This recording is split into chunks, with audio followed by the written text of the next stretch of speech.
Welcome back to Bourbon Barrel Talk. I'm your host, Scott Mitten. Today we are back in the Brock Bourbon Bunker Bar. How we doing? Doing awesome. Doing well. So Nick is hosting the mostin as usual, and then we got John from the Old Den of Thieves with us. We are not worthy to be here. And then we got a new friend in the house. We got Mr. Tim. How we doing, Tim? Oh, it's great to be here. I'm not throwing out last names because we might want to hide you. Yes, sir. We'll talk about that later, off mic. But Tim is a good friend of mine. His wife and I were coworkers for years, and good dude. So we are talking today about Still Austin bourbon and Still Austin Bourbon or Distillery. Today they sent me a bottle called the Musician, and this thing is 98.4 proof, and it is a 3-grain bourbon, and it was aged at least 2 years. So John, I think you got a little details on the mash bill. What do you got, brother? Yes, I do. So according to their release here, it is a 70% non-GMO white corn, 25%, I want to make sure I get this right, Elbon. Oh, yeah. Elbon, yeah. Right. And a 5% wildfire malted barley. Gotcha. So with this thing being two years old, or just over 2 years old, I'm kind of curious on it. It actually has a decent nose. I mean, I've been sniffing it for a while we were sitting here dialing in on tone and mic and everything else, and I'm getting some of your wood notes. A little bit of caramel there as well. There's a tree, maple or pine or something very. I get pine almost or cedar, gin-like. Yeah. It's definitely floral. It's heavy on the floral notes as well. Yeah. But sorry, you can still get a little bit of that youthfulness. You can still comes through on that. Right, 100%. I agree. So, but all right, I don't know. Somebody's gonna have to take a swig of that while I'm still sniffing. It's got a very, very distinct, like you said, like florally, like woody, like pine or cedar or something like that. Well, if it's all 100% grown from Texas wheat, so there's got to be Texas grains. You mean? Oh, grains, yeah. So I'm just wondering if that can change. I don't know. I can't. Well, I mean, Texas soil is obviously way different than it is here in the Midwest. So I mean, I could see where, but a lot of your ryes come from Canada, the Northeast, because it's a much hardier grain. So I mean, I could see where maybe that's a hint of it, but I don't know. So. Is anyone else getting a custardy, kind of just really nice subtle sweetness? Yeah, but kind of I don't know. Velvety is not the right word. Yeah, I wasn't getting that cream that I get sometimes with a few, but I'm getting a little more rice spice out of it. So I mean, I don't know why, but it just like back of the tongue, mid-late palate. I'm getting that just like a spice that just goes through. All right, I'm gonna take my sip finally. So what are you getting on it, Tim? I like it. I mean, I'm a bourbon snob, and this wasn't made in Kentucky, and it's a really good pour for me.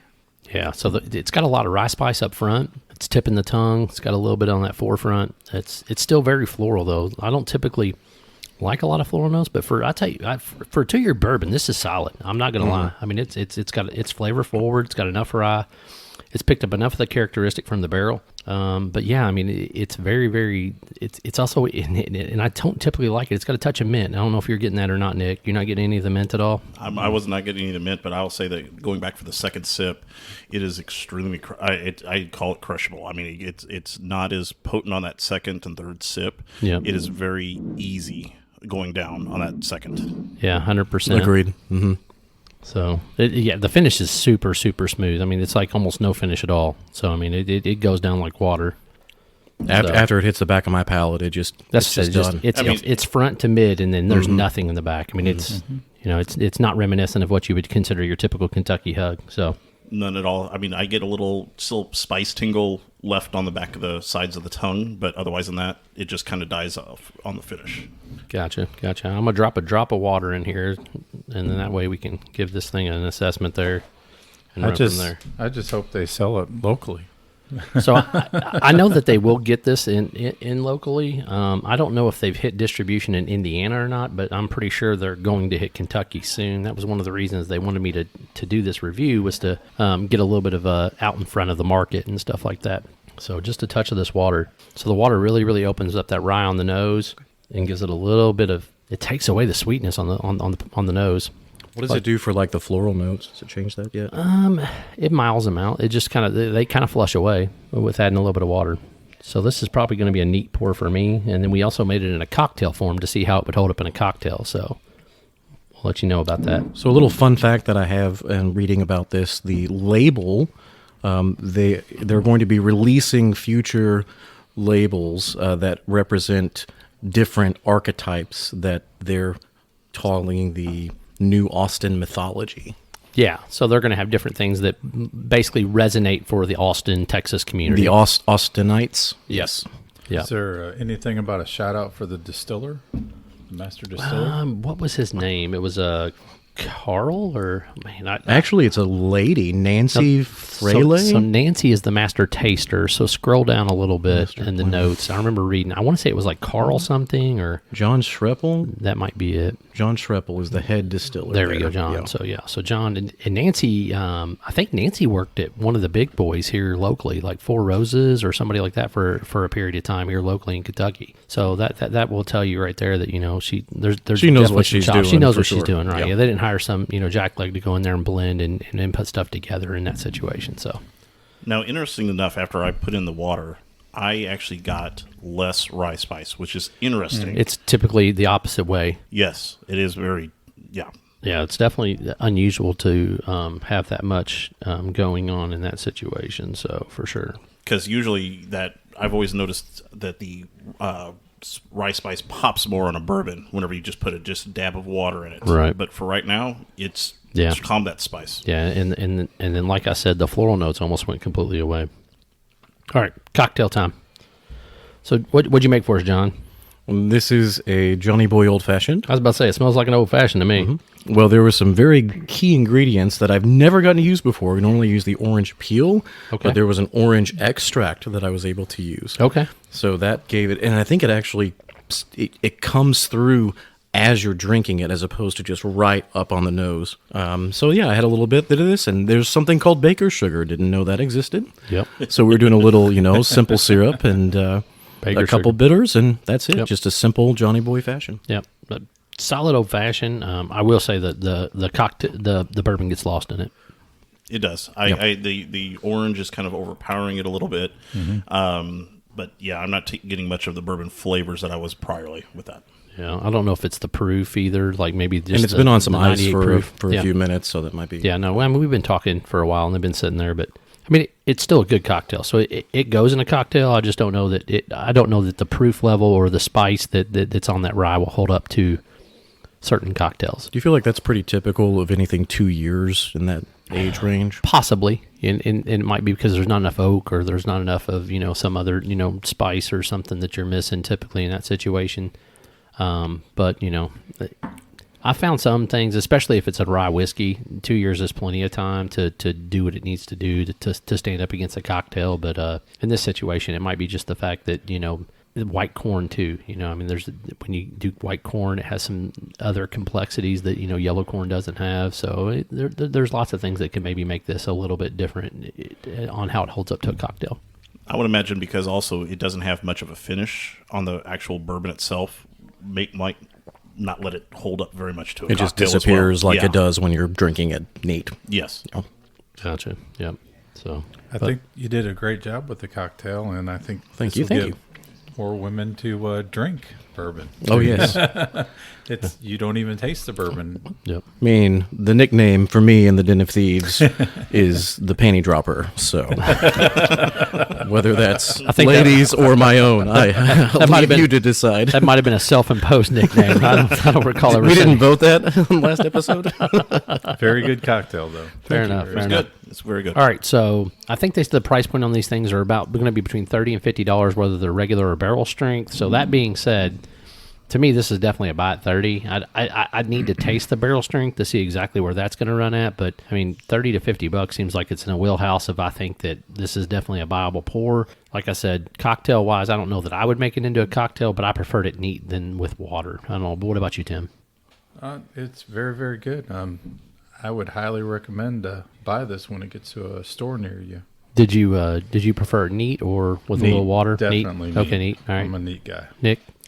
I'm a neat guy on this one. It's so much better, a lot more flavor in out of it, and the water just kills it. John. I mean, this cocktail is just so amazing, so it's hard for me to say. No, I agree. Neat is absolutely. Because my experience with anything 2 year in age or so is pretty similar. It just kind of falls away. But neat, it does have more characteristics coming through. It's got some meat on the bones. And they do something called a slow water reduction technique. So Have I you don't heard know anything enough about that. I don't really know enough about slow water reduction. I'm assuming it has something to do with maybe filtering or maybe reverse osmosis type thing. When they use that, the water tends to pull out more caramelized sugars from the oak. So it could be while it's also maybe sweeter going back. So I mean, is this the water that's that's going in with it as is, or being pulled out? Like if you're trying to even the proofage, it might be. It's a mixture of water and alcohol.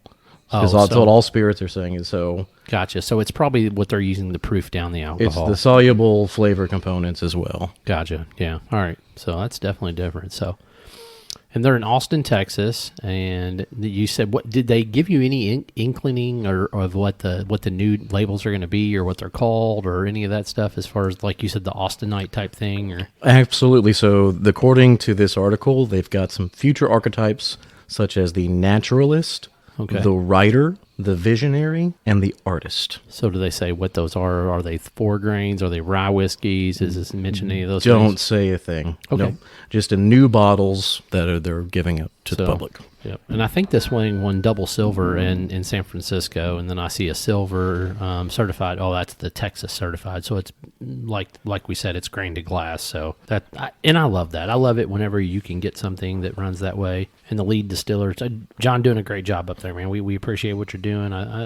We're gonna have to we'll actually have to go to Austin. I think I'd like to see what these guys are doing and how they're making it and what lays this stuff down, because I feel like they're doing a pretty good job. I wonder what barrels they're using. I wonder if they're using Independent or if they're using Kelvin or one of the other big boys. So obviously that would have to play a big factor into how the taste comes out. So yeah, yes. and they could be doing some crazy unique stuff. They could be getting like those Icon barrels that are like aged, air dried for 18, 20 months. You know, I mean, you can get some stuff that changes your bourbon drastically. You know, quality is a big piece of any good bourbon. You know, and if you put a good quality product into a good quality barrel, man, you're going to find a lot of things that, you know, just really, really help out in that situation.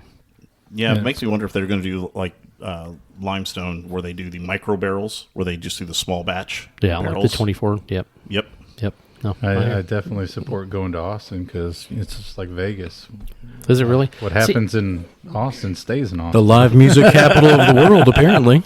And food truck. I didn't And- know that. oh, So food I was trucks, about to say they supposedly have one of the best food truck scenes Oh, out thank there. God. Yes. Yeah.